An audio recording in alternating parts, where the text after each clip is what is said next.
В новейшей истории России это было магическое число 1913. Высшая точка развития империи и начало ее падения.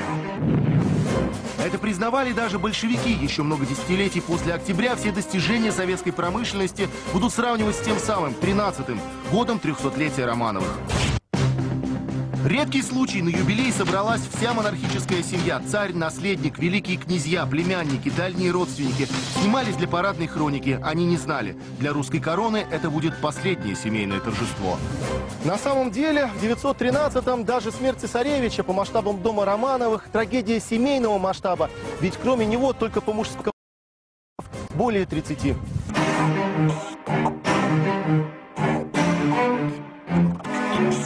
И вряд ли кто мог представить, что скоро генеалогическое древо Романовых решат выкорчевать вместе с корнем. Всего через 5 лет за отца императора ответит не только сын, дочери и жена, но вообще все родственники, до которых дотянется рука новой власти. В истории редкость такой тотальный геноцид одной отдельно взятой семьи. Но став призраками, Романовы не исчезли. Их дух витал по Европе и России весь 20 век. Их останки одни признали святыми мощами, другие называют фальшивкой. За их драгоценностями охотятся спецслужбы и миллиардеры. Большевики думали вычеркнуть Романовых из истории, но вышло так, что семейная драма царя сама стала частью новейшей истории. К 90-летию казни царской семьи впервые все тайны смерти последнего императора. Расстрел Романовых, заговор масонов или ритуальное убийство. Как мистические знаки помогали следствию. Почему главный палач царской семьи похоронен в православном храме? Зачем Гитлер охранял наследника российского престола? И чьи останки найдены под Екатеринбургом? Секретное видео раскопок и подлинные результаты экспертизы. Смотрите прямо сейчас. Эти останки хранятся в настоящее время. Я сейчас представлю их для вашего обозрения. Скромный хозяйственный пакет, 2 небольшие коробки. Внутри ключ к тайне, которую почти целый век пытались разгадать сначала историки, потом генетики. Вот все, что осталось от великой княжны Марии Романовой и цесаревича Алексея Романова. Да, это все останки. Их еще не успели отделить друг от друга, но криминалисты уже точно знают, где останки мальчика, а где девочки. Вот кусочек черепа цесаревича. Вот образец под номером 144, да? Это фрагмент свода черепа. Это покровные кости свода черепа. Вот этот кусочек брался на анализ. Вот. Здесь имеется распил. А это самый большой фрагмент из найденных останков великой княжны Марии. Это фрагмент тазовой кости. Между прочим, угол этой вырезки, тупой угол, он свидетельствует о том, что это объект, который принадлежал лицу женского пола. То есть это Мария? Да. Их нашли спустя 16 лет после того, как под Екатеринбургом в болоте были обнаружены первые кости императора Николая II, его супруги, 3 дочерей и слуг. Но останки еще 2 детей будто растворились. Они находились в условиях агрессивной среды, то есть их пытались и жечь, и обливали кислотой. Халат, шапочка, маска на лицо, бахилы на ноги, перчатки на руки. В московской лаборатории впервые сверяют ДНК новых останков. Высверливание фрагментов ДНК, либо отрезание кусочка ДНК, вот просто используется такой прибор, как зубных врачей дрель. Профессор Рогаев работал еще с первыми царскими костями. Тогда его экспертизу останков Николая II многие критиковали, подвергали сомнению качество и чистоту эксперимента. Для новых исследований Рогаев специально построил в Москве отдельную лабораторию.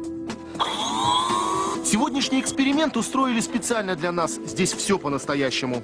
Вымывается ДНК с помощью специального раствора из костной пудры, а потом откручивается на большой центрифуге. После этого мы проводим разного рода процедуры.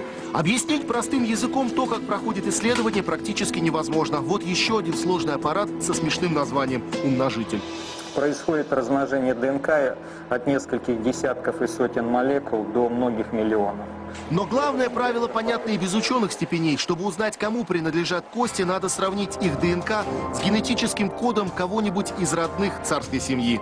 Я, между прочим, послал тоже специмен моей крови и даже плюнул на какую-то вату. Николай Романов – старейший из ныне здравствующих родственников последнего царя. Он один из тех, у кого взяли образцы ДНК, чтобы сличить с останками Алексея и Марии. Заодно решили повторно проверить и те кости, что нашли в 91-м. Результат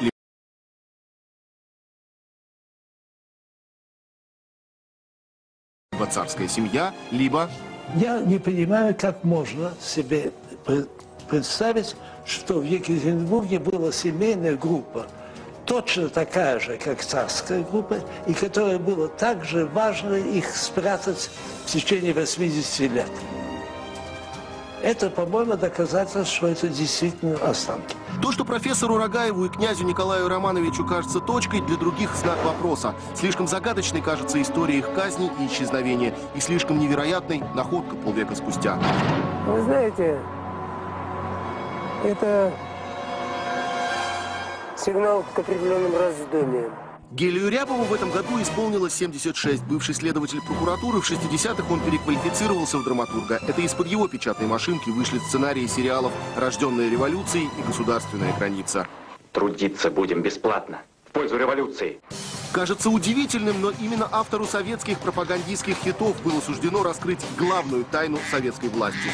Я пришел к Николаю Анисимовичу Щелокову и сказал, что вот мне надо было бы получить карты местности Екатеринбурга.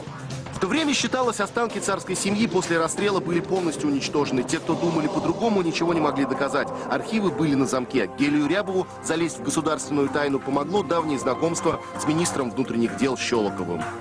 Щелоков даже не спросил, зачем мне это надо.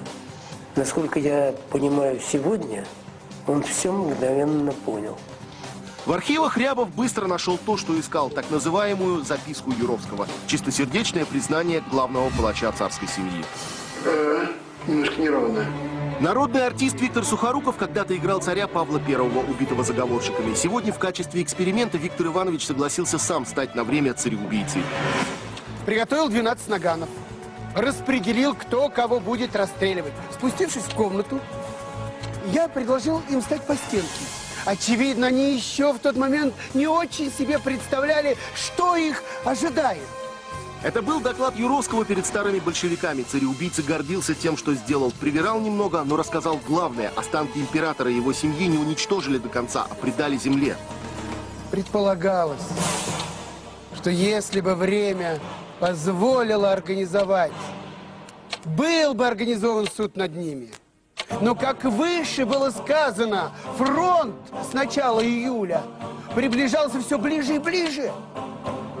И, наконец, находился в 35-40 верстах. Это неизбежно приближало развязку. Да?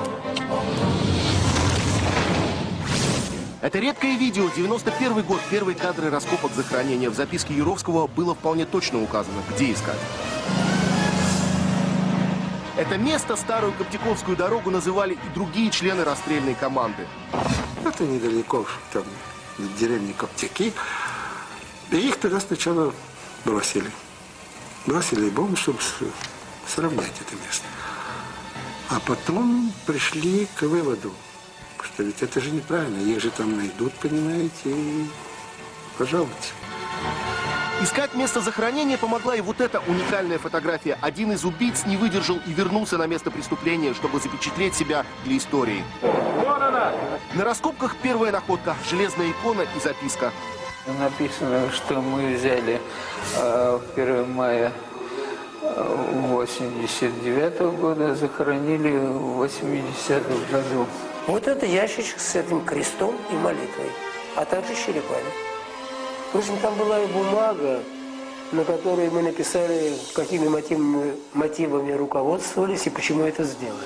Гелий Рябов еще в 79 году хотел провести экспертизу на принадлежность, но все криминалисты от работы открещивались. Я надеялся, что по приезде в Москву я смогу провести какую-то поверхностную, не зафиксированную, но экспертизу, где мне скажут что-то.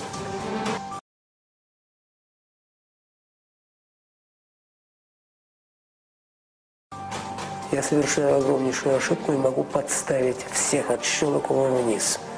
Естественно, я ничего не понес, от всего отказался. На пленке 91-го года нет Гелия Рябова. Раскопками руководит его товарищ Александр Авдонин. Первооткрыватели по-разному видели, как должно пройти повторное вскрытие. В следующий раз они встретились уже в Петропавловском соборе на похоронах.